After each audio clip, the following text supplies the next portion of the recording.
నీ జుట్టు ఇలాగే ఉంటుంది.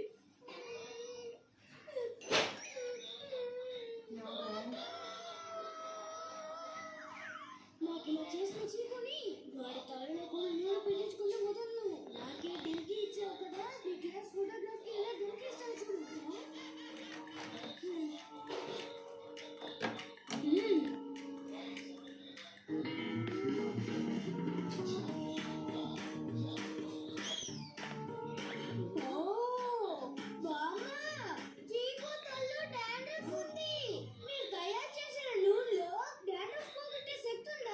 నా నూనెతో ఒక్కసారి మసాజ్ చేస్తే చాలు. తర్వాత ఈ డాండ్రఫ్ అనేది మన ఇంటి వైపు తొంగి కూడా చూడదు. అర్థమైందా? డాండ్రఫ్ సంగతి పక్కన పెట్టండి. ఈ నూనె స్మెల్ వల్ల మన ఇంటి చుట్టుపక్కల కూడా ఎవ్వరూ రారు. మామ, నేను షాంపూ వాష్ చేసుకుంటాను. మసాజ్ చేయాల్సిన అవసరమే లేదు. నువ్వు కూడా బంటిలాగే మంచి విషయం చెప్తే పరిగెడతావే. చిన్నపిల్లాడిలా చెయ్యకు. త్వరగా దగ్గరికి రా.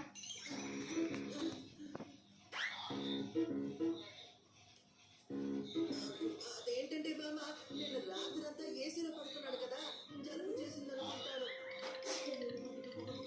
కురిపిస్తుంది. కావాలంటే మీరే చూడండి. మీరే ముడిలో రాశారంటే జ్వరం ఏం చేస్తుంది అనుకుంటాను. కాబట్టి ఈ వారం వద్దు, నేను వచ్చే వారం తప్పకుండా మసాజ్ చేయించుకుంటాను.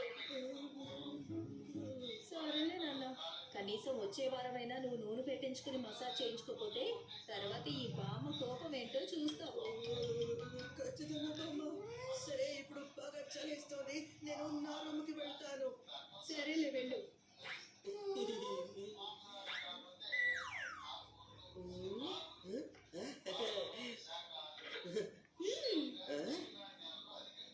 ఏయ్, నువ్వేం చేస్తున్నావు? నీకు జలుబు వచ్చింది కదా చీకు, నువ్వు రెస్ట్ తీసుకోవాల్సి ఉంటుంది. అంతేగాని ఏసీ అనేది వేసుకొని కూడా వేసుకోకూడదు. ఏసీ మాత్రమే కాదు, ఫ్యాన్ కూడా ఆపేయి. బామ్మ, ఫ్యాన్ ఆపినా కూడా చీకుకి చలి తగ్గలేదనుకుంటా. నాకు తెలిసి మీరే వైద్యం చేయాలి. కరెక్ట్గా చెప్పావు బంటి.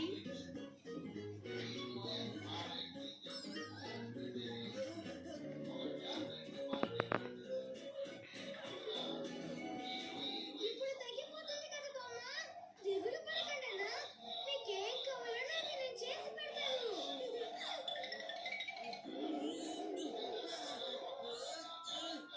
తగిన గాలిపటం. నాలో ఉన్న మృగాన్ని తట్టి మరీ లేపావు. దానికి తిక్క రేగిందంటే నీ తోట తీస్తుంది. చూస్తే బయటకు వస్తావా కన్నా?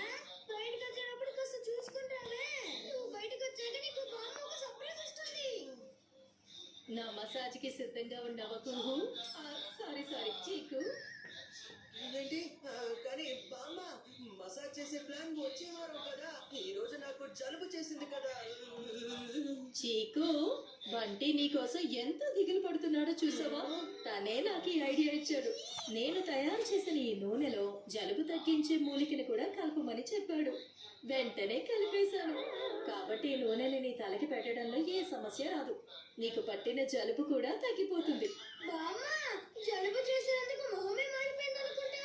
ఏంటి చీకు, ఇప్పుడు మసాజ్ చేయబోయేది బామ్మ. చీకు అయిపోతాడు అది చూసి.